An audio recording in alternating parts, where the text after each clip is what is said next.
Well, here's another one of these most videos.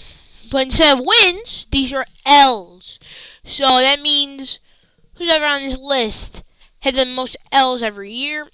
And for 2004, it was Batista. And the reason why it was Batista... Never mind. I was thinking something.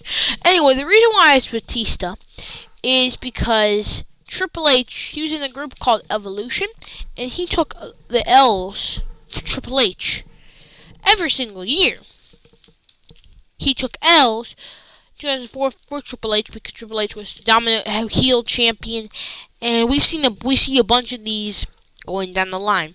But he had 106 losses in 2004, which is kind of crazy because next year he had the most wins or something. I forget, but he had because he was on that dominant babyface run.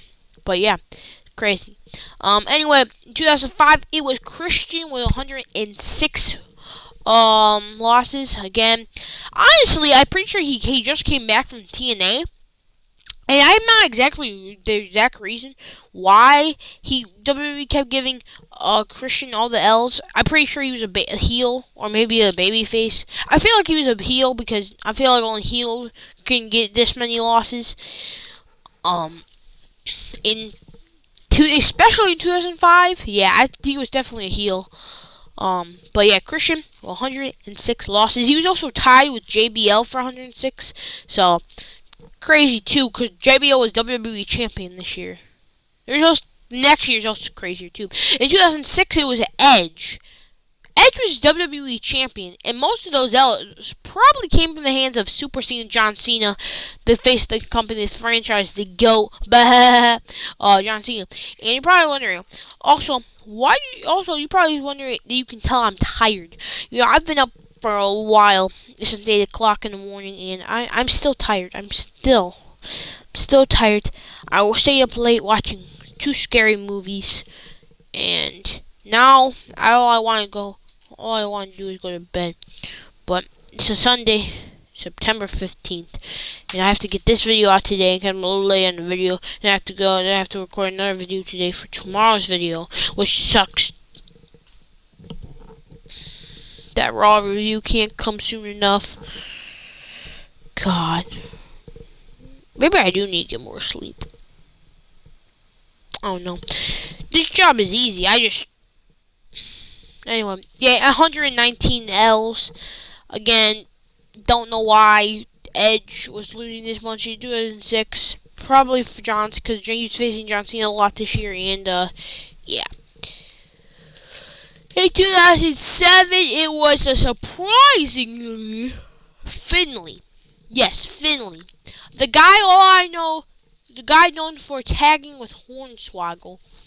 Finlay with 103 losses.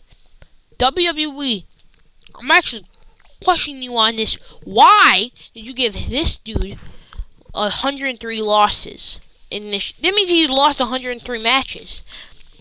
Now, honestly, that's kind of crazy. I'm not gonna lie.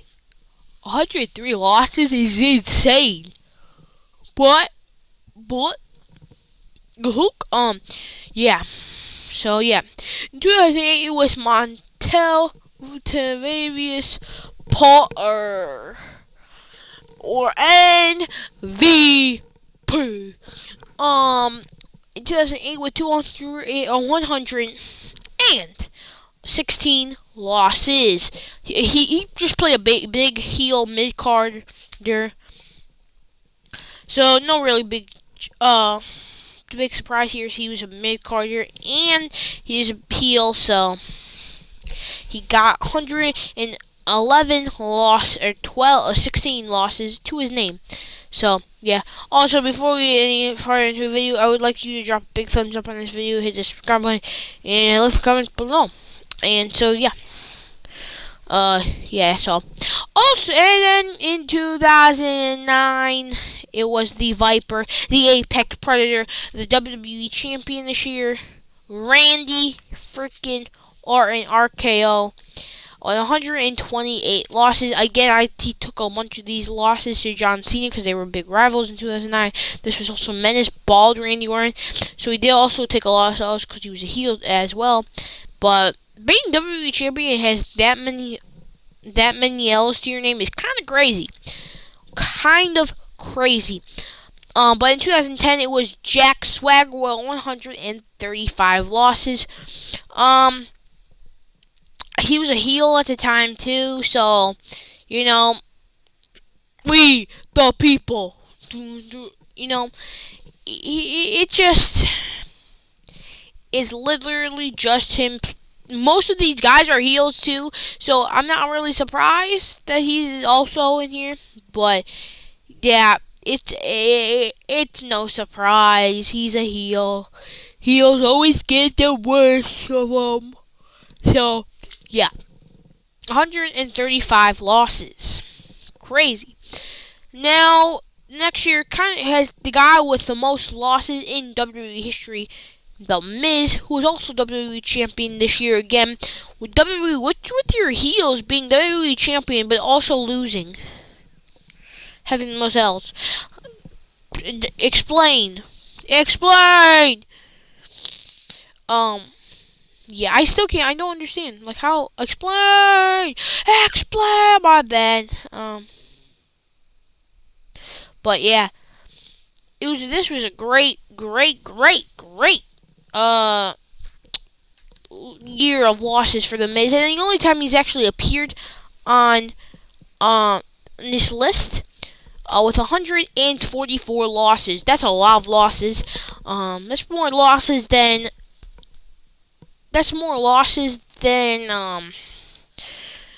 John Cena's whole career. I'm not gonna lie. No, I'm joking. How many losses has John Cena got in his career?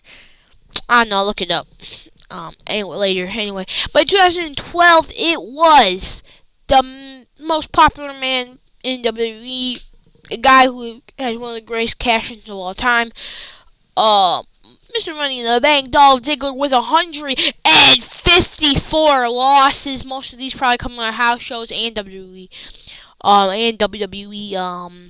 Just Raw and SmackDown. I'm pretty sure that was a SmackDown briefcase. I could be wrong though, because I know it was a separate briefcase for each show, which is stupid.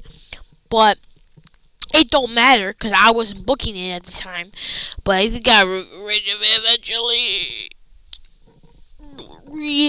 By the way, guys, I'm super sorry if I sound very tired. I want you to bed. I'm about to go to bed right now. I tried to figure this out. This video would be like an hour long.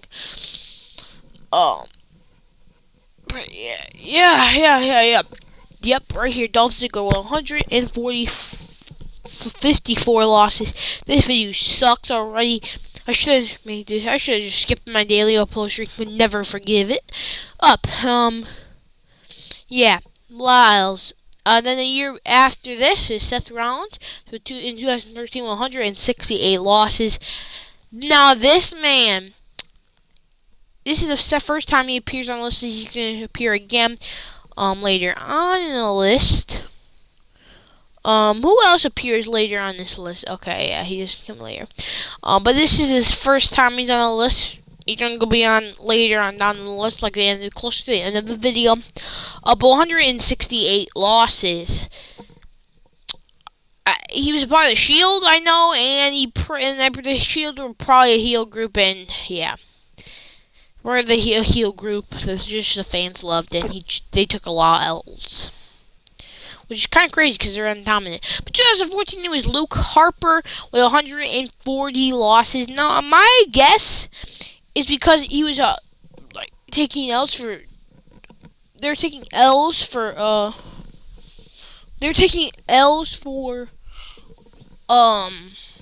Bray Wyatt. I could be wrong though because I just could be wrong, I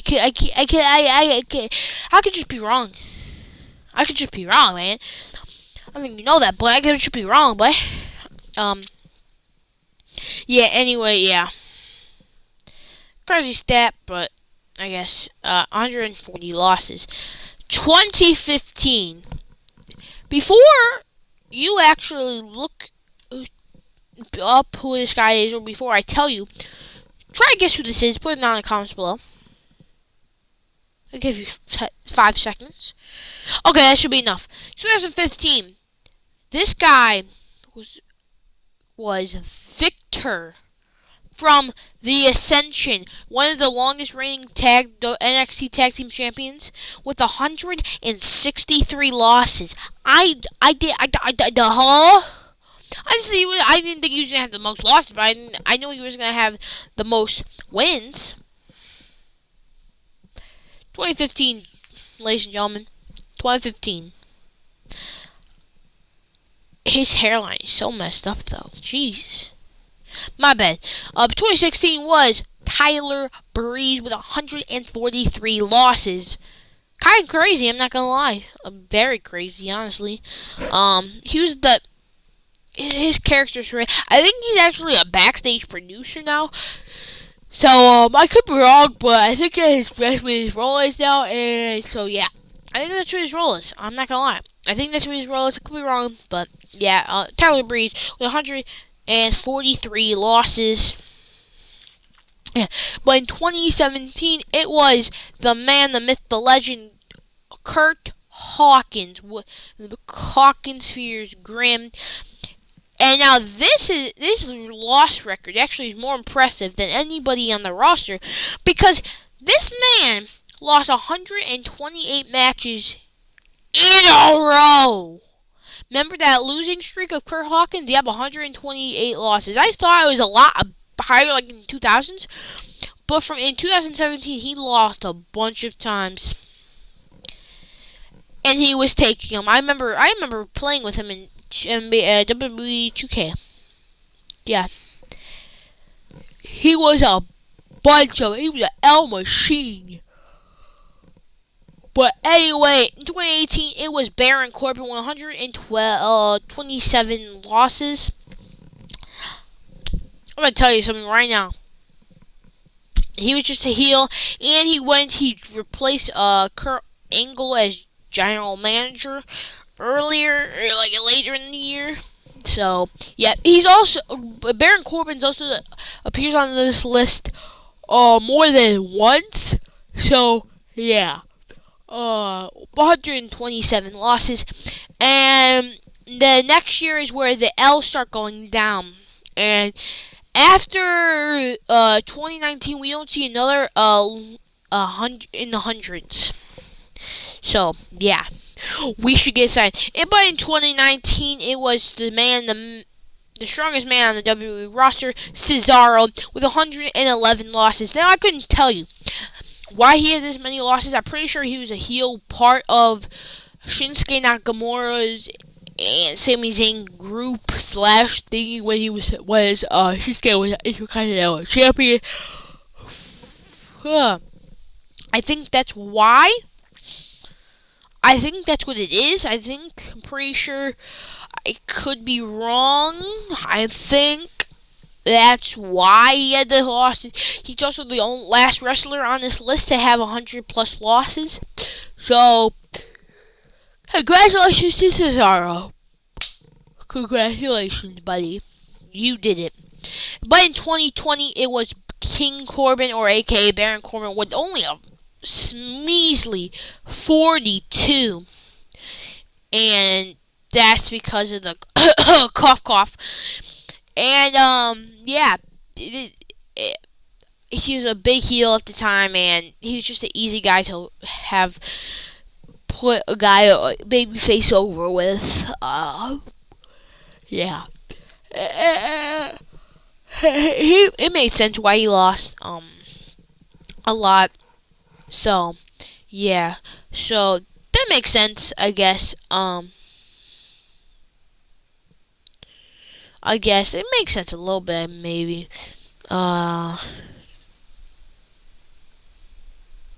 So, yeah.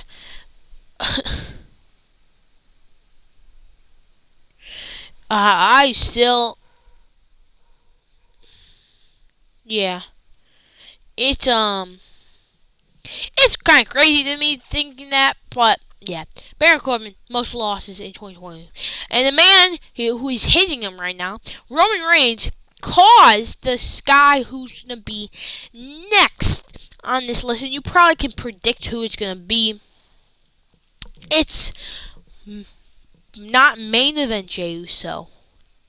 Actually, this is right-hand man, main event Jey Uso with 51 losses. He was taking all those losses for Roman Reigns in 2021. Because same thing with Batista, and probably Luke Harper. He was just taking the L's for the heel champion, which they ended up losing. Again, keyword is no one beat Roman Reigns from 2020 until 2024, until when Cody Rhodes, the American Nightmare, defeated the man. So, yeah.